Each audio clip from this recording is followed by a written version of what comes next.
Hello, we're off to Accrington Stanley on Tuesday. Let's start the preview show this week with an interview with Matty Taylor. It's rare we do the pre-match because usually I talk to you after you've scored 2 or 3 in a game and stuff. It's very rare we do this. We're doing really well. Can we do it at a cold Tuesday in Accrington? Can we keep this run going, Matthew? I believe so. I hope so. This is where sort of season-defining moments really. You can get up for the big games when there's 10,000 there. I'm not sure how many will be there. I doubt it'll be 10,000. That'll be 10,000, but they're all worth the same. And are just as important as the huge games and stuff. And we'll be going now obviously in good spirits and good form and hoping for the points. I thought it was a real iconic moment or two on Saturday. That win with the crowd up as they were and the late goals, I think that's one of those games that's going to live with everybody for a very long time, wasn't it? Yeah, I think just the nature of the goals as well. I mean, Cameron's was out of this world, Nathan's was just as good, and to be honest, so was Luke's, the first one, which gets kind of overshadowed a bit now. And it's obviously a set piece goal, which we're really pleased with. Just the nature of the game. Obviously, always have a bit of a battle with Portsmouth, and sending off, they go 2-1 up, and it didn't look like our day. And then just typical Oxford fashion, save the day in the last minute, really. And it's going to be very memorable. And like I said, the goals are amazing. You, of all people, appreciate the fans. We'll have another crowd of 10,000, I think, Saturday when we're at home again. I thought they come not just to watch, they come to participate. I think they're a massive part of what's going on, aren't they? Yeah, I think they can, just excitement, isn't it? I mean, not only this season, but past few seasons, it's been exciting to not only play in, to watch, and just the general feeling. You're working towards the higher ends of the table, and it's exciting as a fan, isn't it? And we're in amongst it again, and obviously had 10,000 Saturday, 10,000 the last home game. Hopefully there's a similar amount to the next home game, and they make a massive difference, and I think that was why it was so memorable, especially the last 2 goals, the roar, especially towards that end. Was very memorable, and fingers crossed we can have a few more like that. You spend a long time looking at the top scorers list, because we've just looked at the list there. You're level with John Shuker, who took about 500 games more than you. Do you spend as long looking at the league table and all the permutations or whatever? Is it still too early to start looking at that? Like a glance at it. Not every week, I'll be honest, because it doesn't matter too much. But we know we're in amongst it. It's kind of a bit of a false table with the games in hand and stuff for everyone. When they level out, you'll kind of know where you are a bit more. The season's not over today. There's 16 games left. Starting to whittle down towards single figures, and that's when it comes really exciting and for the home run. And we're fighting as hard as we can, and we want to finish with as many points as we can. We'll see where that takes us, and we'll see where we finish. But fingers crossed, we just try and keep improving and see where we finish. So we've got 2 players in the preview show this week. Herbie Kane has had a massive impact on this side, hasn't he? He's a really very good footballer. Yeah, he's well above League 2, League 1 level and League 2 level. Yeah. But are you saying he's too good for us? No, I think he's found his level here with us. Good, that's good.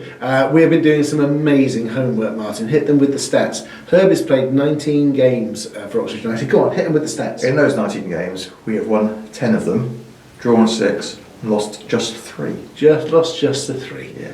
Including his first game, actually. But his first game, yeah. But he got better after that. So let's catch up with the man himself. Here's Herbie. We are on an amazing run, but Accrington away on a Tuesday night, that's a challenge all in itself, isn't it? Oh yeah, it's a tough place to go. They're a good team, they're doing well this season, so it'll be a tough game, but we're all looking forward to it. Are you one of these that would play football, I think you are, but you would play football every day of the week? Oh yeah, I love it. Love being out there with the boys and just kicking the ball around, whether it's at the park with my mates or with the lads there, so yeah, I'm looking forward to the game. Tell me about Saturday and the win. We had to stay patient.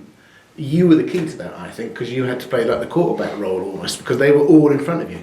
Yeah, it was tough because especially when you get a man sent off, they just go down to a low block. Yeah. So it's hard to break down, but we stuck in there, kept the momentum going, and scored 3 really good goals. Really. Is it a case of patience in that situation, or just keep the ball moving? What's the key to it?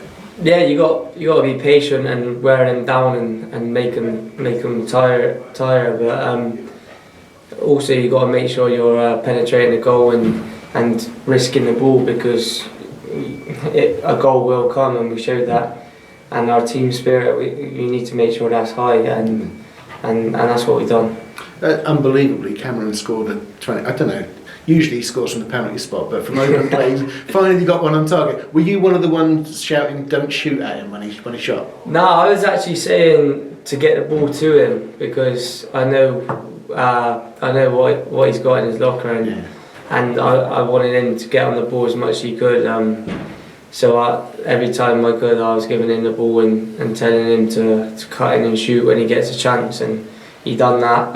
Well, I was hit about 6 people in the stand here. I was actually shouting at Nath to pass the ball when he scored. So.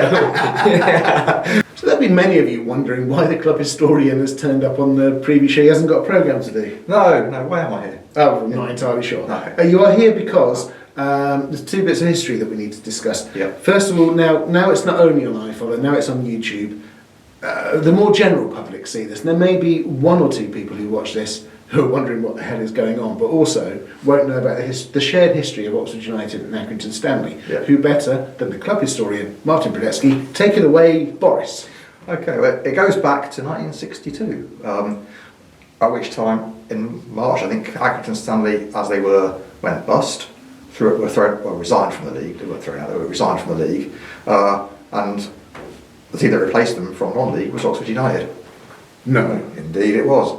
So fast forward to 2006, which is 44 years, Oxford United got relegated from the Football League into the conference. No. Boo. But the team that replaced them coming up from the conference, Accrington Stanley. Who'd have thought it? Sure. I'd imagine we only spent 1 year in the conference, didn't we? A little bit more maybe, but one-ish.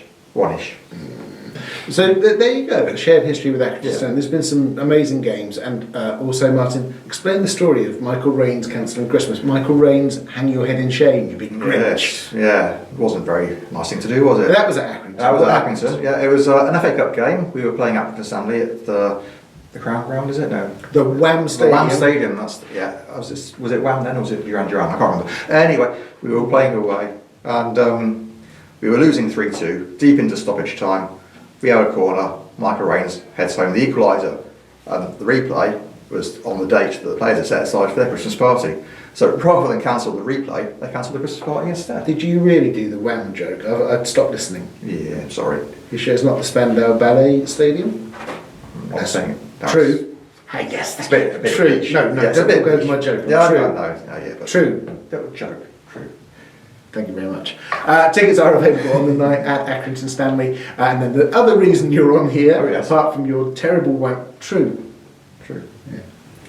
I saw Tony Hadley buying a Christmas tree when I bought my Christmas tree. That is true. He was wrestling an enormous 12-foot tree. Crack on with this anyway. The 10,000 crowds. We expect a lot of you to travel to Accrington. Yeah. We'll be there, won't we? Yeah. Maybe but about 10,000. I don't think there'll be over 10,000. If there are, I'll be quietly impressed, to be honest. The 10,000 comes on Saturday when we're playing Bolton Wanderers, and if we were to get over 10,000, it would be a record. Take it away again, Boris. Yes, because it'd be the first time since we moved from the Manor to the Castam that we'd have had 10,000 crowds in a row for league games. We had three 10,000s in a row about 3 years ago, but one of those included Manchester City in the cup, so not in our league game. So Cool. So, listen, tickets are available. Yeah. I thought the atmosphere, actually, of all the games at the Kazam Stadium, that was one of the best on Saturday. I it think. was great. I mean, obviously helped by a large vocal away following, but we have to outsing those people. Yes. You're now doing what I do, jabbing your finger at the camera. We're very preachy, us. I'm sorry about that, camera. Yeah, sorry everybody at home. We've not had enough sleep. We won't get much because we're going to Accrington on Tuesday. See you there.